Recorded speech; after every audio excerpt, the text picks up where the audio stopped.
Welcome to the BFIT Blueprint podcast. We are your hosts, Cody Israel and Brad Durham. For all you BFIT members and beyond, this is where we break down the blueprint of building a healthier, stronger you. In every episode, we share actionable tips, expert advice, and real stories to inspire you to level up your mind, body, and lifestyle. Whether you are just taking your first step or pushing for the next breakthrough, we've got the tools to get you there. What is up, BFIT? Welcome back to the BFIT Blueprint, episode 4. All right. I'm your host, Cody Israel, back again with Dr. Lindsay Rice. Yes. She's been on the podcast a couple times now. And this time we are going to talk about GLP-1s, what they are, who should take them, who maybe doesn't need them, and the best way to use them and go about using them.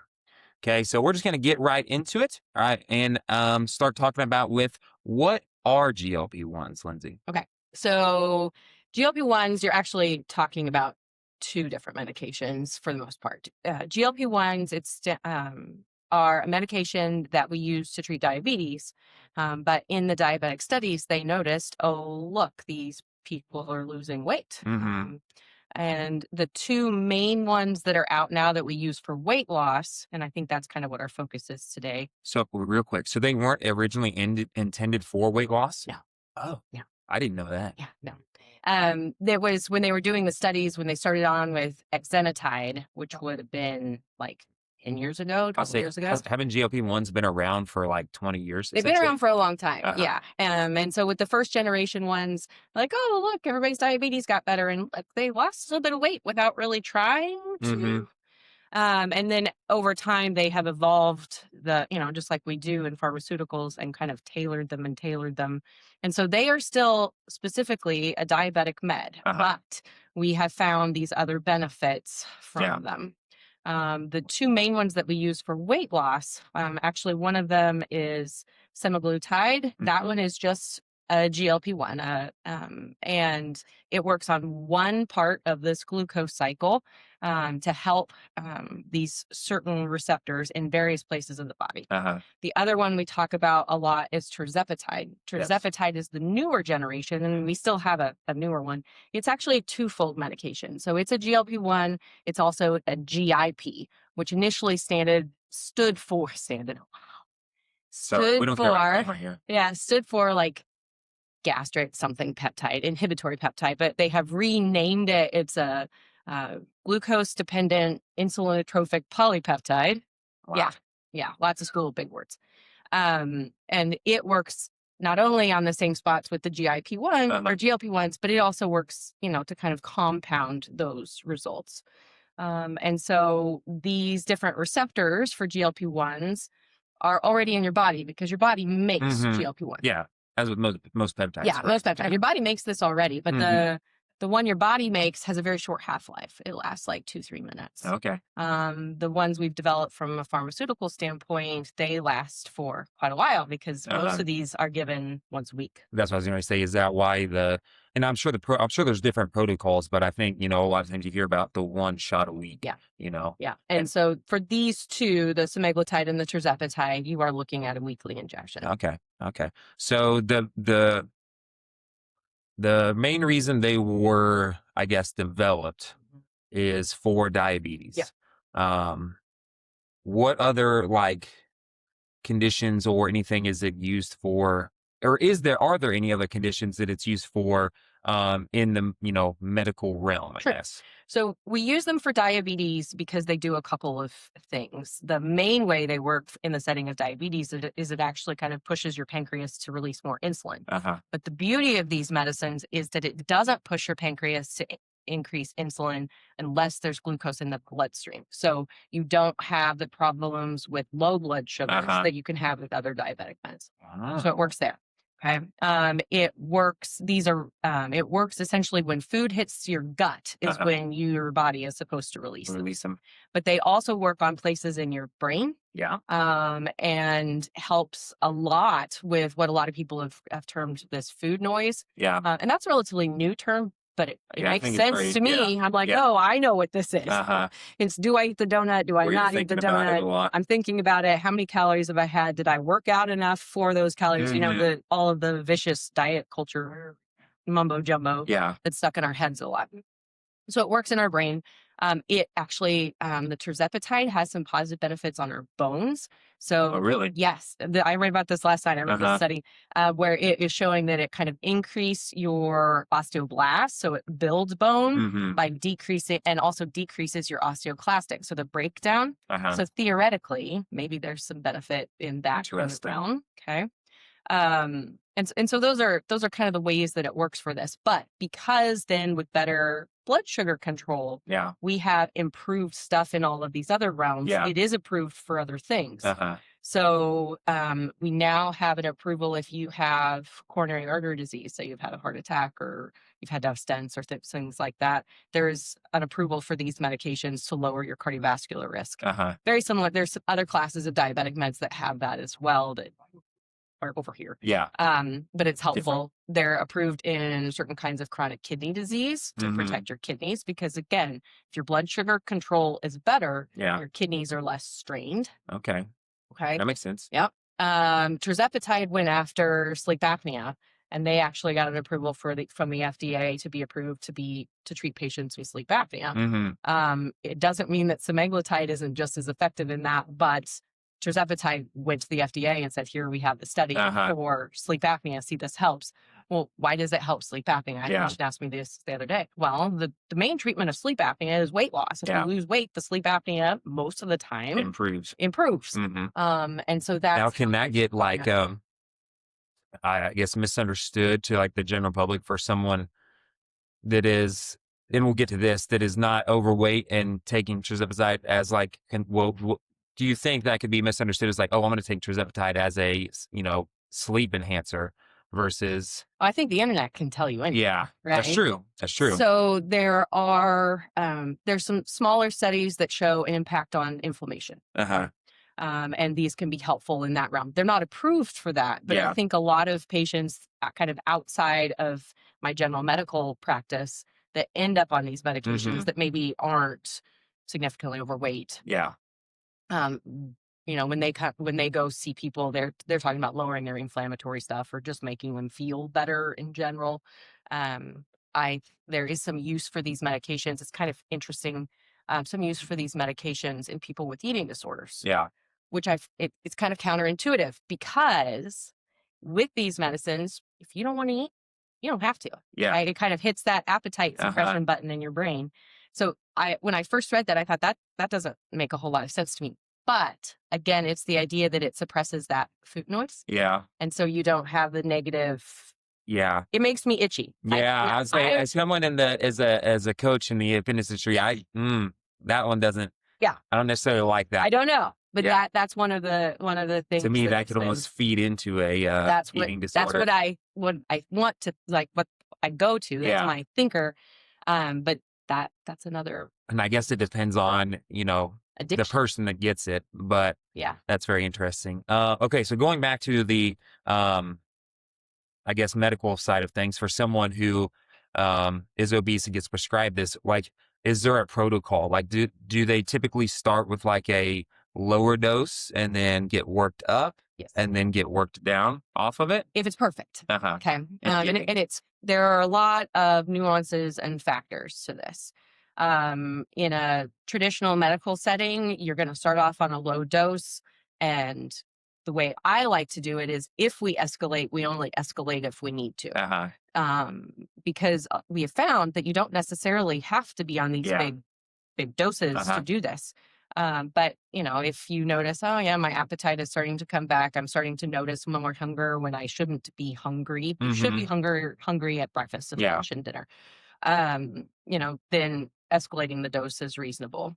But if you can stay on a low dose and be successful with that, I'm all for less medicine. And now, slightly different question. So does it make a difference? So I'd be curious to know, like, versus taking one full dose a week, if you split that into half doses and take it like So the pharmacology is such that it is set that Uh-huh. it is going to have a particular rate of use Uh-huh. on your body, and so dosing in the middle of the week doesn't make a Okay. difference. I didn't know if that, because, you like, it's, I guess highest at the beginning and then And it tapers does down. So if taper you had down. two different Yeah. like little boluses, I didn't know if Yeah. that would make a difference. But or not. it is the pharmacokinetics of it are that you do kind of this little bell like a curve, curve, we do yeah. everything, but it's pretty subtle, Uh-huh. really. Now that does bring in side effects are always going to be worse, like the day of your shot and the next day. And That's what I was going to bring up next. Like, what are, if any, are there major risk factors of these or minor risk factors, things that you've noticed, after administering them that patients came back with, or? Sure. Big scary problems, annoying problems. Uh-huh. Big scary problems are if you have a history of pancreatitis, I'm not going to give you this medication. Yeah. Because this medication does technically increase your risk of pancreatitis. If you are a big drinker, I'm probably not going to give you this medication because you're already straining your pancreas and then I put something else on top of it. As with most medications. Yeah. Although there is some research being done in addiction. Yeah. So yeah. I have heard about that. Yeah. Okay. So if you have pancreatitis, if you have a family history of this weird cancer called multiple endocrine neoplasia, usually when I'm talking to patients, I say, have you ever heard this word before? And if they say, nope, I say, okay, we don't need to worry about that. Yeah. Or if you have unresolved thyroid issues. So if you are getting ready to go have a thyroid biopsy, I am not going to start this medication. Yeah.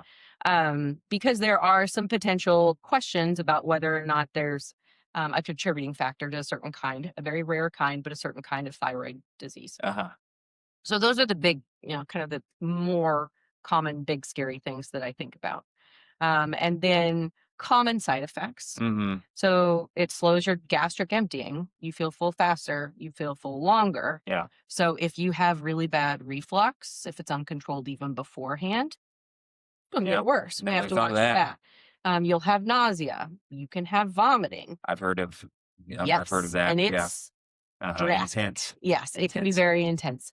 And then you can also have really bad constipation. I've had some patients that have had diarrhea with it as well, but most of the time it's that constipation because we are slowing down how fast food boluses go through the gut. And the longer it sits in there, the more water it pulls out. Yeah. So you have to be, I warn my patients ahead of time, like you have to be aggressive at managing constipation. And there's different ways we do that. But those are kind of the main ones. Now, I guess I would think of this. So from a coaching perspective, I would I guess this is slightly different and depending on the person, but for someone that was on it for an extended period of time, and their body adapts to eating very little calories, how does that set them up for the future when they come off of it?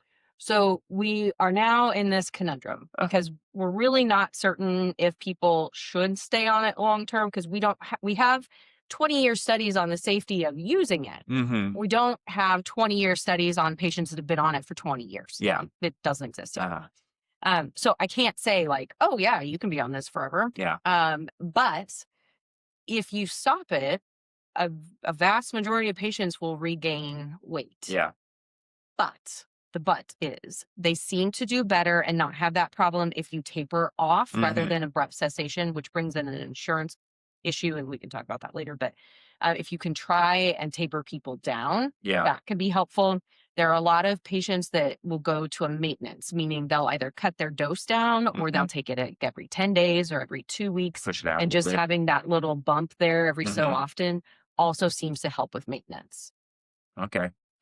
Because this is the tool that's helping you make, I tell patients that it kind of takes the toddler out of your eating habits.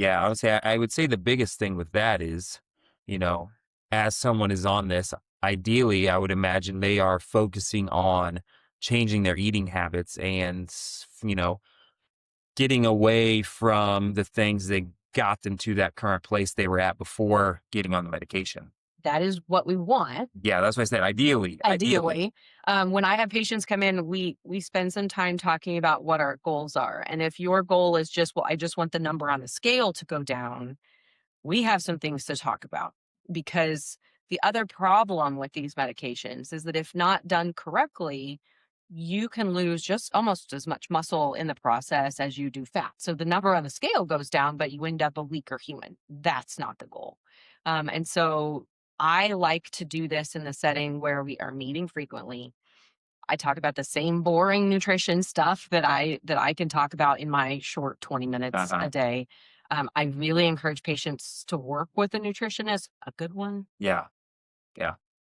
Kaylee's great. Yep. We have one of those at BFIT. She does a great job. Like I can't say enough good things about her, because my husband went to see her once, came home with all these things, and I'm like, bro, I've told you this before. But she does a great job. Yeah. And so, working with a nutritionist and then strength training. And that's where the members here, I think, are ahead of the game, and that everybody here already knows what it takes to build muscle and to maintain muscle. And that sets those patients up for better success. Yeah. Now I have heard some like anecdotal stuff from people who have taken GLP-1s. And again, these people, this is more so in the setting of maybe people who don't necessarily need it, but want to take it. But it was almost a thing where they obviously had a less desire to eat. Okay. Yep. Turn their appetite down. But they also had their desire to do really a lot of things were turned down as well. Mm-hmm. Their energy levels were significantly lower, probably because they haven't eating as much. Yeah. So it was almost like a choice of, do I work out or do I do these other things that I have to do throughout the day? Have you ever heard of any experience with that? I haven't seen a lot of like anhedonia or like I just don't want to do anything. I haven't seen that, but I have seen people that come in and say, well, I just don't have any energy. Yeah. Then we go back to, well, what are you fueling with? Yeah. And if they say, well, I had a granola bar for breakfast and I had a cheese stick for lunch, and my favorite supper, they had Cheerios for dinner. Mm-hmm. Like, you are not at even minimal calories to maintain your day. Yeah, for sure. Let alone your activity. So of course you're going to be tired. I do have patients come in and tell me that they tend to sleep a little bit better. And that part is nice. But you also, those people that have trouble with reflux or nausea, or you have to make sure that their evening meal isn't heavy. I usually tell patients, cut your serving sizes at the beginning. Cut your serving sizes in half. Yeah. I still want you eating, but cut your serving sizes in half, and then we can kind of figure out how we add stuff back in. Yeah, man, to me, this seems really difficult for someone who is, I always go back to the people that don't necessarily need it. Like if they're in the fitness space trying to get like healthy, or healthier per se. But if they're in the fitness space, are they trying to get healthier, or are they supposed to look different? Well, and that's part of it. It's like if you're, so for someone who wants to look better and they think that this pill is going to solve their issues, well, if you go from eating already not enough protein to even less protein. Because it can be a struggle. Yeah. Like it is hard when I'm telling patients, I need you to eat 100 grams of protein a day. They're thinking, oh my gosh, but they don't have any trouble eating 100 grams of carbs. Yeah. And that's what I'm saying. So, this person that wants to look better, hops on a GLP-1, they're already not eating enough protein, but, say they're lifting, you take that protein down, you take your energy levels down, you're not going to be having nearly as good workouts. You're not going to be eating nearly enough protein. To me, that seems like a setup for failure almost in a sense, especially long term. If you were on it for long, yes, injury. That's another great point, where I don't know. To me, this is one of those things where if you don't need to take it, it's hard for me to recommend it. But that's the same with any medication. I agree. Yeah. Like why would I take a medicine if I didn't need it? I think these medicines are the closest thing I have to a magic bullet. Yeah. And I've graduated med school a long time ago. We've been waiting for medication to help with this for a long time. So that brings me up to the magic pill. I heard on a podcast, and I think it was maybe Dr. Mike Israetel talking about these. He's hilarious. These peptides that were coming down the line. These muscle building ones. It's essentially a GLP-1 paired with, a muscle building peptide, to where, I don't know. They would sit on your couch and get jacked. Now I will say they were talking about the type of muscle that you build is, not as I don't know if pure is the right word. I think structured is probably what you're looking for. Like if you would compare, like, I think the example that they used in the podcast was like, you think of a lean steak that doesn't have a lot of marbling in it versus the one that has a lot of marbling in it. Like, yes, it's a bigger muscle, but it's, filled in with like, I think about it kind of like, muscle. okay, like a brick wall. Okay. So if you're building lean muscle and you're doing all the things and you're lifting really heavy and you're doing that stuff, you're going to lay down pretty even, steady bricks. Yeah. I think when these medicines come out, what we will see is the bricks will just every now and then they'll just be a little janky. So the wall is still there and the wall can be bigger, but if you get closer to it, the integrity of it can use a little. That makes sense. I like that example. Yeah. That's down the line. Hopefully. That's a way. And that's, I think, for a very niche set of people. I don't want to not fit through the door. Yeah. Yeah. Which, I don't know. Yeah, I think humans have a tendency to do things that maybe they don't need to do. They just do it because they can. Yeah. What is that?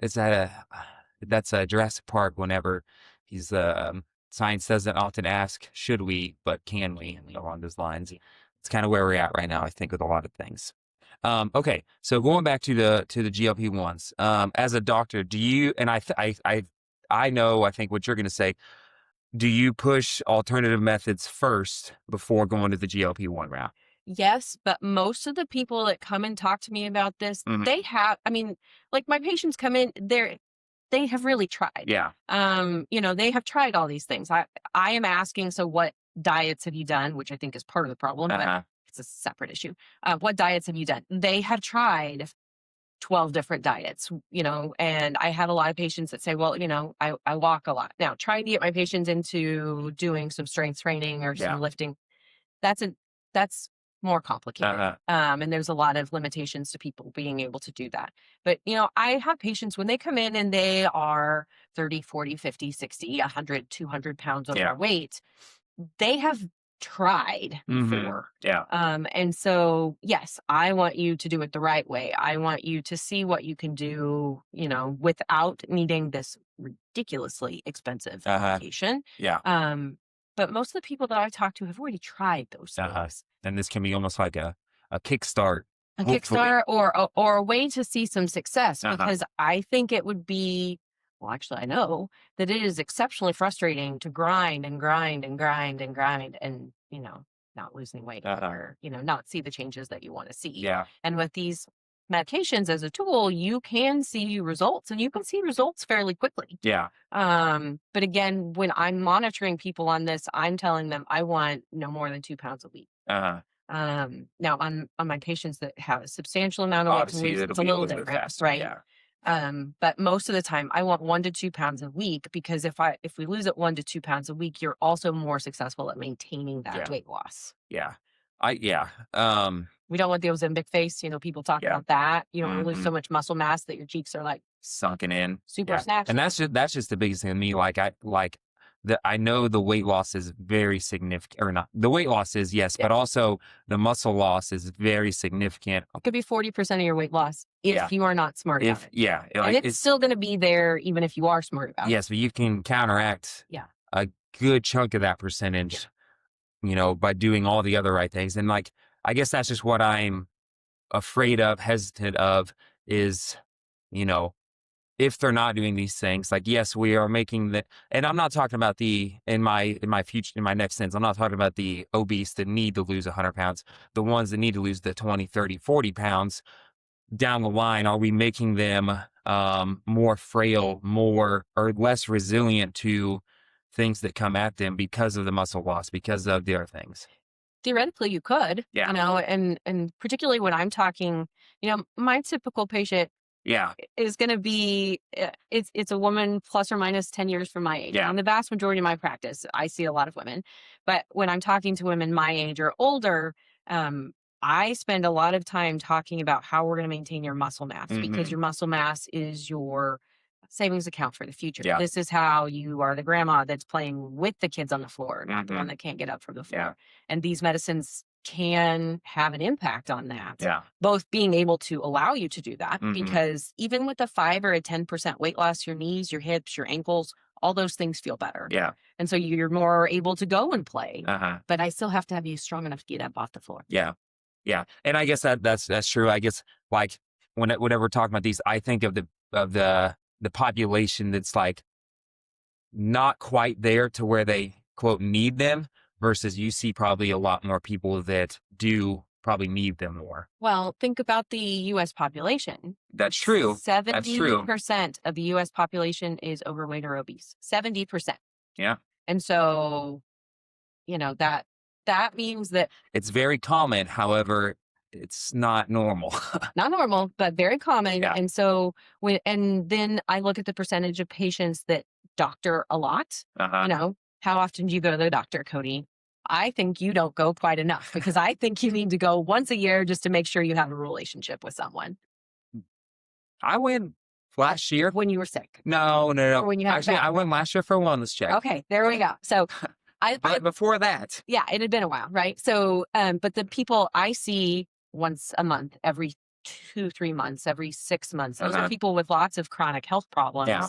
And so those are going to be people that are going to be, my population is skewed the other way. Yeah. I take care of sick people Yeah. all day, every day. Mm-hmm. And so my population is going to be a little skewed, just like as a trainer, Yeah, you my have population patients that's yeah. the other way, because you have patients that are motivated is the wrong word. You have patients that are more disciplined in being able to do the things that they need to do. Yes. Majority of the time. Majority yes. of the time. Not always, because, but we have to kind of look at where people come from. Oh, yeah. And I think that's important. Yeah. And I agree. I just don't want to get people going down this road to where they get to that point where what we were just talking about, where they are frail and they can't get up off the floor when they're older. That's not the point. Right? I know. We have to be very clear about what the point is.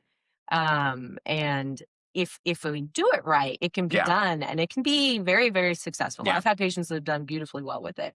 I've had a lot of patients that have failed too, because either the side effects are too problematic, or I have patients that will lose weight and then they have to come off of it because their insurance no longer covers it, and it's $1,000 a month. And how is anybody going to afford to do that? Yeah. And so then they have weight regain. And so it's there's a lot of nuance. I think the biggest thing, as with most things, comes down to just education. Yeah. And knowing the reason why you are on a medication or want to get on a medication, and what the effects are going down the road, while you're on it, and then what you should be doing while you're on it to, set you up for success down the road when you come off, or when you taper down, or whatever the end result is. Yeah, because people honestly just want to feel better, to be like, people really do want to be healthy, but we don't always have all the right tools or the right education for that to happen. Yeah. And so, I could spend hours and hours talking about it, just nutrition all day. Oh, yeah. That's all I I understand that. Learning how, and so those educational pearls are important. That's where I worry a little bit about some of the, you can go online now and there's 8 or 12 different companies and just get your GLP-1 shipped from an online provider, which access, good. Yeah. Follow up, not so great. Yeah. That's where you get into trouble. I think that's where you really get. I guess those are the people that don't come see you that I worry about. Right. And I think that's a reasonable population to worry about. Yeah. Because what I have done is I have patients that have done that because it makes those medications affordable for them. Yeah. Ish, more affordable. They're still several $100 a month. Yeah. But what I have said is, okay, they'll even almost tell me, well, I went online and got this medicine. No shame in my office bed, none. So I will say, okay, you do that, but when you come to see me, we're going to talk about this. Yeah. You get your meds there. If they have online education, you do that. Yeah. But I want to make sure that somebody is keeping good eyes on you. But I only have 2,000 people I take care of. So that, that's not everybody. Yeah. And I think the process is unfortunately getting easier and easier to access those online. Yeah. I had a client tell me because she had a family member do that. She's like, well, let's see this. I just want to see how easy is this? She got online, answered 10 questions, and it was like, oh, somebody will get back to you in a couple days, and like the next day it was like, oh, you're approved. Yeah. It's like all I had to do is answer like 10 questions. Yeah, Obviously you still have to pay for it, and it's not like super cheap, but it's kind of scary how easy it is to have access to them. To have, and we're seeing that just in the online space more and more. Yeah. Yeah. And there are some really good things about it, and there are some really not so great, Some negative side effects that were not thought of, I think, when things were created. As with the internet as a whole. Just in general. Yeah. Just as a whole, the internet when the internet came to my grade school and I looked up like what kind of penguins live in Antarctica, I never thought that we'll get to where we're at today. Yeah. Yeah, that's right. Okay, so I guess I have a question that I've heard asked multiple times on podcasts. I just want to hear what your thought is. What percentage of the population in the United States in the next 10 years will, if you had to give me a rough estimate, be on a GLP-1? No, I don't know. But if they were financially accessible, 70%. Wow. That's almost exactly what the podcast said that I listened to. Okay. Well, Yeah. that's good. Because if they were affordable, yeah, we have 70% of people, That's that crazy to me. need some help in that Yeah. venue. But, you also have to make sure that we are separating out that, we're just getting help. No one says, well, you can't believe you're going to take that blood pressure medicine when you have hypertension. Yeah. Obesity is considered its own disease. Yeah. So treating that, this is one of the ways we have to treat it. And it's nice that we have a tool that's helpful, because I've been in this game long enough to see a couple of different medications come down the pipeline that were promising, but then just never panned out. We don't use Contrave anymore. You're probably not old enough to remember Ally, but that was one that came out, Orlistat, where the idea was that you actually just excreted all of the fat that you ate, or more of a percentage of the fat calories you ate. Gross medication. But, those were the different steps it took to get here. Yeah. I remember in med school, a lecture about obesity, and it was when they first started talking about obesity as its own disease. And how they were talking about these kinds of medications are going to be coming. We just don't know how yet. Yeah. It was 20 years ago. Yeah. So it's interesting. Yeah, it is very interesting how just science has evolved and where we're at now compared to where we were, and how things are. We can do some really, really amazing things. You just have to make sure that you're doing it the right way. But that's the same with anything. Yeah.